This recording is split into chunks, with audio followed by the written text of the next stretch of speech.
Welcome, everyone. Welcome back to our channel. Today, you will listen to an emotional English story called I Chose My Stepfather. This story is written in simple level 3 English to help you improve your listening, speaking, and fluency. So relax, listen carefully, and let the story begin. When people hear the word stepfather, they often think of distance, or anger, or someone who never truly belongs. But my story is different. This is the story of how I chose my stepfather, not by blood, but by heart.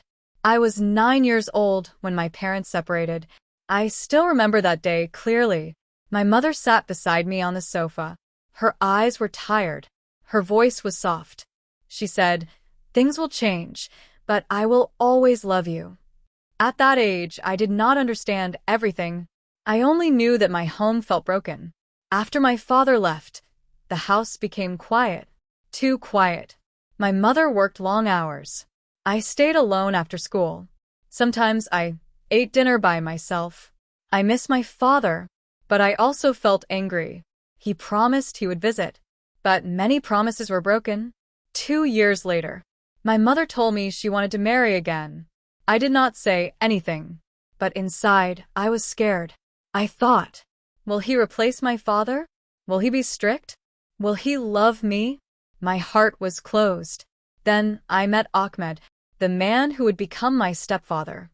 He did not try to act like my father. He did not force a smile. He simply said, "Hello, I'm happy to meet you." That was all. No pressure. No promises. At first, I stayed distant. I answered politely, but briefly. When he asked about school, I replied with one word. When he smiled, I looked away. I did not want to get hurt again. Ahmed noticed everything, but he never complained. He helped my mother quietly. He cooked. He cleaned. He fixed things in the house. And slowly, I started watching him. One evening, my bicycle broke. I sat on the ground, angry and sad. Ahmed came outside. He knelt beside me. He said, "May I help?" I did not answer, but I did not stop him either. He fixed the chain slowly, patiently.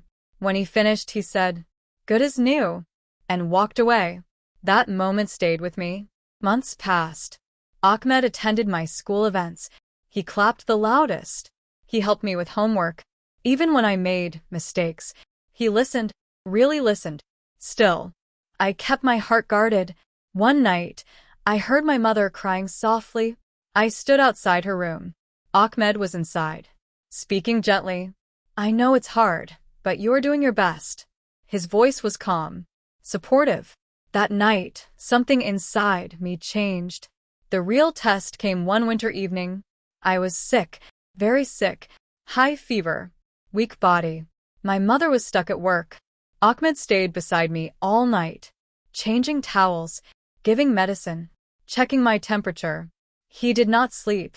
In the early morning, when I opened my eyes, he was still there. That was the moment. I felt safe. Later that day, I whispered, "Thank you." He smiled and replied, "You don't have to thank family." Family? That word felt warm. Years passed. I grew into a teenager, full of questions, full of anger. I argued with my mother. I made mistakes. Ahmed never shouted. He said, "I'm here when you're ready to talk." And he always was. One day, my real father came back. He wanted to reconnect. I felt confused. He was my father by blood, but he was a stranger by heart. That night, I could not sleep. Ahmed noticed.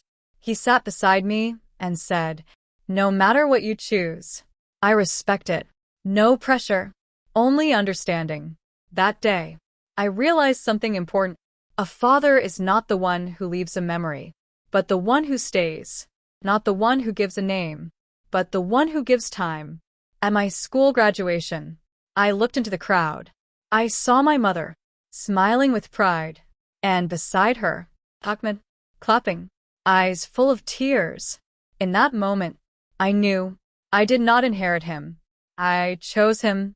Today, when people ask me about my father, I smile, and I say, I chose my stepfather.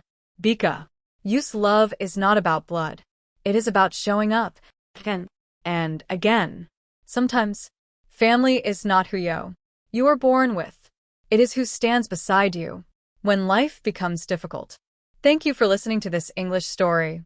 If you enjoyed this video, please like it, share it with others, and subscribe to our channel to learn new English stories every week. Keep listening, keep learning, and see you in the next story.